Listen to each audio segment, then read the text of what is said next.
this is the goal, this is the story, and the writer is doing this. What are the elements of story that have to happen in Act 2? Oh, good question. So in Act 2, some people call this the fun and games place. I call it the trial and error place. I look at it like this is your recipe. This is your, I want to bake a cake. How? Step 1, do this. Step 2, do this, right? So in Act 2, we're actually watching the character try to achieve the goal successfully or unsuccessfully. So being able to see them actually take physical steps towards doing that thing is what we're watching. Now we're going to start putting in the complications, and I like to call it complications and not conflict, because people see conflict and they go, just add some negative something, right? But a complication is something that's very specific to stand in the way of the goal, right? So they're going to start coming in contact with things that are hindering them from getting what they need, things that are redirecting them, things that are causing them to hit rock bottom. And then you need a midpoint, and your midpoint sounds like what it is, right? Happens kind of in the middle of your story. It doesn't have to literally be on page 45 of the 90 pages, but it's gonna happen somewhere around there. And it basically means that something big enough happens to cause that redirection. Either I'm gonna hit rock bottom, or I have a false victory, or I receive some information that changes my goal. So I believe I gave this example, I've given this example before because it's the easiest one for me.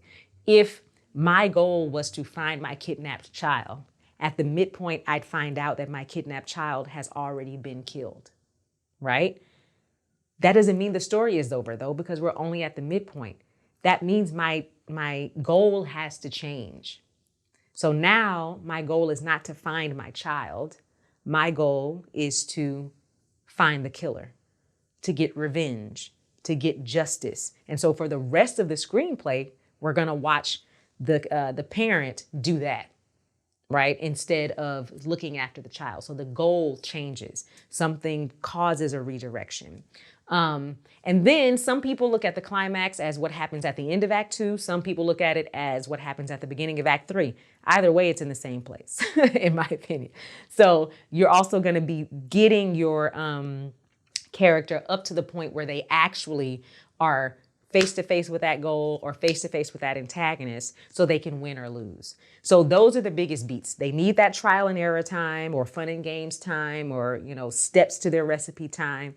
They need those complications that get in the way of that so they can grow, so they can redirect. They need that big moment, whatever that midpoint is, that causes a new goal, makes them redirect, makes them hit rock bottom. So someone has to come in and re-motivate them. Right now, your mentor character gets to come in and give a speech or whatever and get them going. If you're watching an episode of Grey's Anatomy, that's the moment where it's like, I found the new cure, right? At first, we thought we'd never be able to do this surgery. Oh no, we didn't do well. I found this new thing. And now for the rest of the episode, they're gonna do the new thing until they win or lose, or save the patient or not save the patient. And then you'll go up to the climax, which is where they save the patient or not save the patient. So those are the beats that you're looking for in Act 2.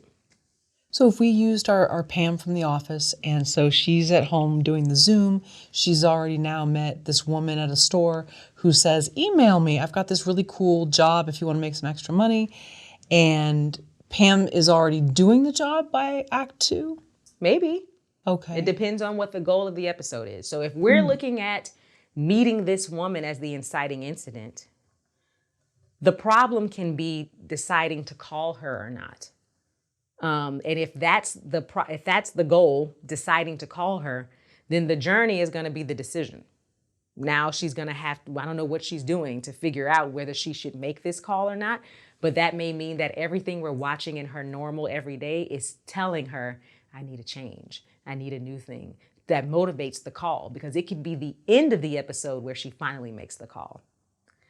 Or it could be that I already know I'm going to call. I've said I was going to call. So that means we're going to watch her call. We're going to watch her get set up with the new job. We're going to watch her do all of that in the second act where she figures out what it is. And then again, seeing how that may cause friction with her current job. So it really, again, is always going to depend on, well, what's the intended goal? Is is the pilot, let's say this is the pilot, is the pilot about her choosing to go into this nefarious work?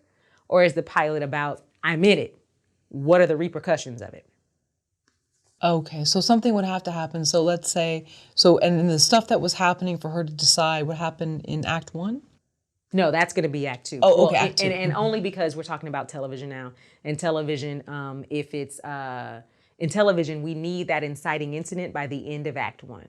Okay. So now your Act 2 is going to be all the stuff that, yeah, I decided to take the job. I didn't decide to take the job. This is why. This is what's happening with my other job. And then in Act 3, you resolve. And depending upon what the goal was, if she's choosing to take the job, then in Act 3, we finally hear her say, I'm going to take the job.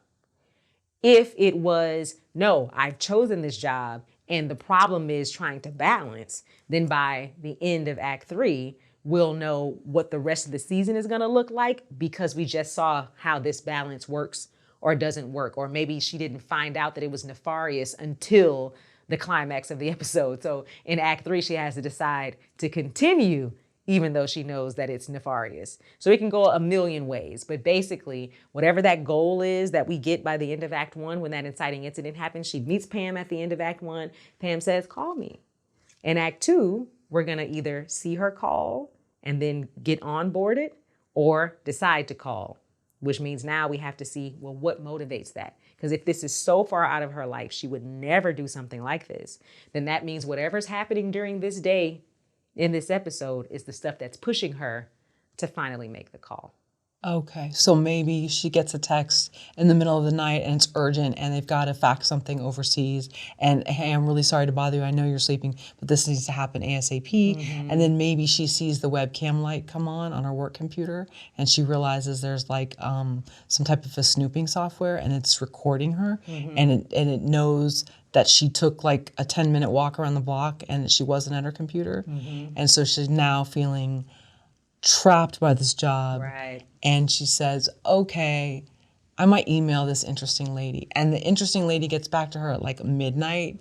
Hey, here it is. And this is what you do. Here's a link.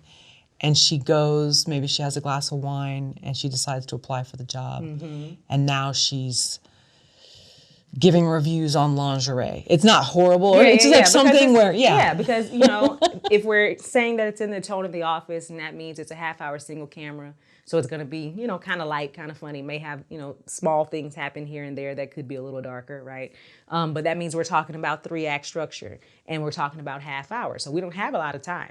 So it can be something that simple that, you know, I got back, I got this card. Oh, I'd never do that.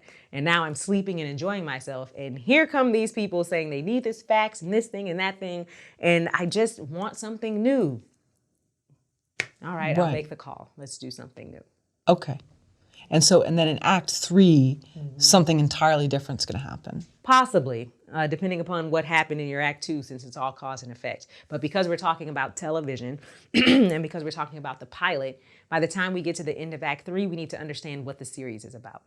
So we need to know that she has decided to do this, and either we already know it's nefarious or we don't, so that's what we're going to find out in the series, or we realize it's getting in the way of her current job, and so we're going to watch her try to balance it throughout. Right. So we'll need that information. So sometimes in pilots, usually when it's kind of like a whodunit kind of thing, in a half-hour single camera comedy, they usually tie up things with a pretty decent bow at the end of the episodes, right? But if we're talking about 1-hour dramas, if we're talking about a whodunit kind of limited series thing, then at the end of every episode, you're gonna give me some new information. So yes, something new is gonna happen so that I'll come back to the next episode. And that new information might be, it wasn't who you thought it was, you know, or this is a new person's doing something sneaky or whatever it is, yeah.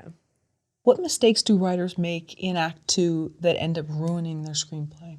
Yeah, this is where you know they don't know structure.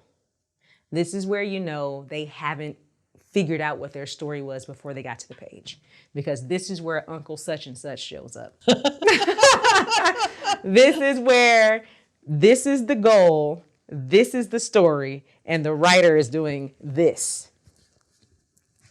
Because they don't know what the goal or the story is, or they don't know how to get to Z from A.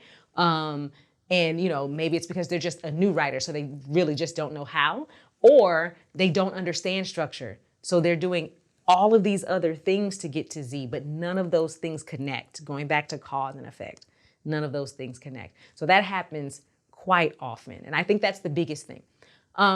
Sometimes there is no midpoint.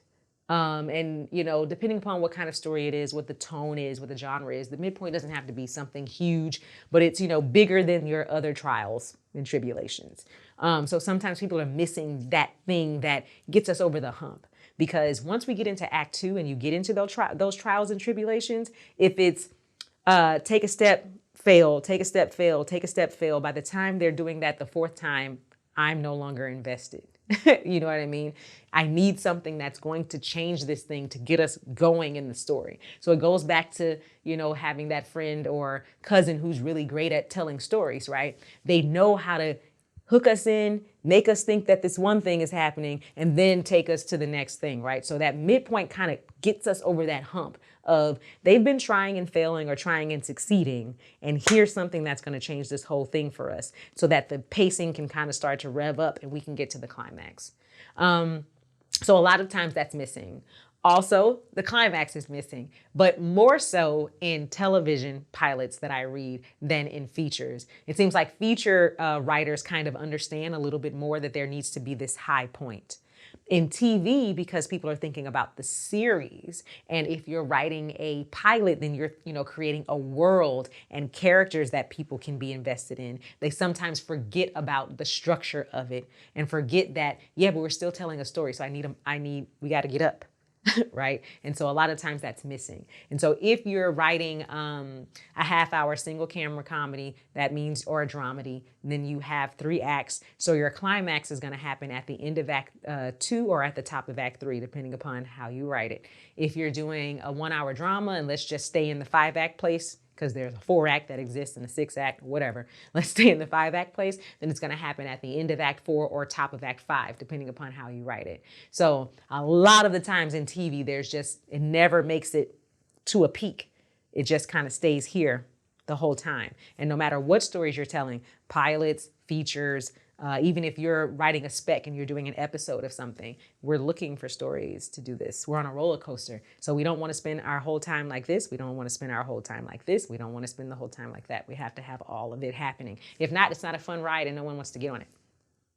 And so Uncle Gus's method would be, he would just be telling too much sort of sidebar detail that we don't need, whereas the other person at let's say the family barbecue, they have like A, B, and C, a very clear point. Very clear points. Mm-hmm. Okay. Very clear path. Mm-hmm. And by the time Uncle, Gus is done and you ask Uncle Gus, so what happened? He probably wouldn't even tell you the same story if you asked again, right? Because he's just talking about everything and doesn't know, his point, his end goal, right? Or he gets to the end goal, but we're all lost because none of the stuff between when he started and the end goal made any sense because they're not connected. Everything has to be connected, right? And the other cousin knows how to make A connect to B, connect to C, connect to D. Uncle Gus is saying A, G, E, M, and it's like, wait, but what happened to B and C and D? Like I'm missing something. Like, give me this other information.